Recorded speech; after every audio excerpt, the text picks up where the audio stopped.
എല്ലാവർക്കും ഹായ്. ഞാനും മക്കളും എൻ്റെ ഉമ്മയും കൂടിയിട്ട് ഉമ്മാൻ്റെ വീട്ടിൽ പേരിയിലേക്ക് പോയി. വലിയുപ്പൻ്റെ ആടുണ്ടായിരുന്നു, അപ്പോൾ അതിന് വേണ്ടിയിട്ട് പോയത്. ഉമ്മാൻ്റെ കസിൻസൊക്കെ ഉണ്ടായിരുന്നു. കസിൻസൊക്കെ കൂടിയാൽ പിന്നെ വൈബായിരിക്കുമല്ലോ.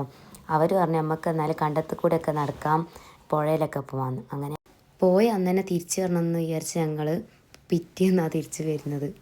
ആ കണ്ടത്തിലെ വരമ്പിലൂടെയൊക്കെ നടക്കുമ്പോൾ ഫുൾ നൊസ്റ്റാൾജിക് ഫീലിംഗ് ആയിരിക്കും കേട്ടോ. കാരണം ചെറിയടുത്ത് ഞാൻ കുറേ അതിലൂടെ നടന്നിട്ടൊക്കെ ഉണ്ട്. ഇപ്പോൾ കുറേ അങ്ങോട്ടേക്കൊന്നും പോകാണ്ട് നിന്നിട്ട് കണ്ടത്തിൽ കൂടെ കുറേ നടന്നതിന് ശേഷം ഞങ്ങൾ ലാസ്റ്റ് മന്നത്ത് പുഴയിലെത്തി. പുഴയിൽ കളിക്കാനും കുളിക്കാനും നിന്നിട്ടില്ല, കാരണം ഓൾറെഡി പോകുമ്പോൾ 5 മണി കഴിഞ്ഞിട്ടുണ്ടായിരുന്നു. കളിക്കാൻ നിന്നാൽ നല്ലോണം ലേറ്റാവും.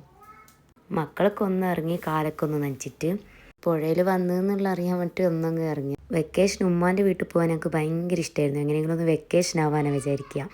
പക്ഷേ ഒന്നെങ്കിൽ സ്കൂളുണ്ടാവും അല്ലെങ്കിൽ മദ്രസ ഉണ്ടാവും.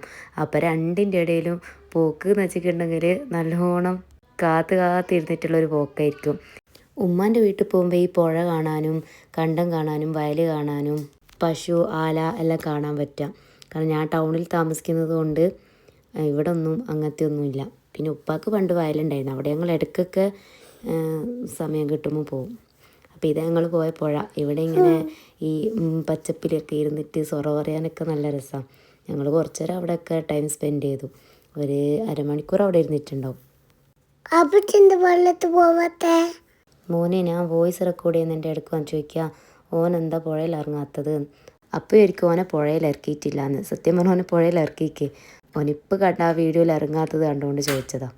ഇപ്പം എല്ലാവർക്കും വെക്കേഷൻ അല്ലേ, എല്ലാവരും ഇങ്ങനെ വെക്കേഷന് അടിച്ചു പൊളിച്ചോ, റിലേറ്റീവ്സിൻ്റെ വീട്ടിലൊക്കെ പോയോ, ഇതുപോലെ ഗ്രാമങ്ങളിലാണോ പോയോ അതോ റിസോർട്ടുകളിലാണോ പോയത് എന്നൊന്ന് പറയണേ.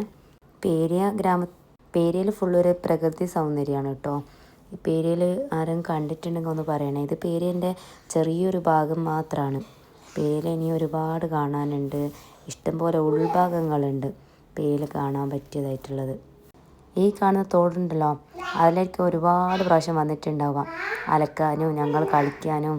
ചെറിയടുത്ത് അധികം അലക്കാനൊക്കെ ഇങ്ങോട്ടേക്ക് വരുമായിരുന്നു. ഇപ്പോൾ അന്നേരം ഈ തോട് ഈലക്കാട്ട് വെള്ളമൊക്കെ ഉണ്ട്. ഇപ്പോൾ തോടൊക്കെ ഫുള്ളും ഒന്നും കൂടെ ചെറുതായി പോയ പോലെ തോന്നുന്നു. ഇതിലൊന്നും ഇപ്പോൾ ഇറങ്ങാനേ പറ്റൂല. അപ്പോൾ ഈ മെയിൻ റോഡിൽ നിന്ന് ഈ നേരെ കാണുന്നത് കേട്ടോ ഞങ്ങളുടെ വീട്. ഇത് തലശ്ശേരി മെയിൻ റോഡാണ്. ഈ കാണുന്ന ചെറിയ ഷെഡുണ്ടല്ലോ അത് ഉമ്മാമ്മൻ്റെ ആലയായിരുന്നു. അത് അങ്ങ് അവിടെ നിന്ന് വർത്താനം പറഞ്ഞ് മെല്ലെ മെല്ലെ വരികയാണ് ഓര്. ഞാൻ വേഗം ഇങ്ങ് നടന്ന് കയറിയതാണ്. അപ്പോൾ guys, do comment, share, subscribe.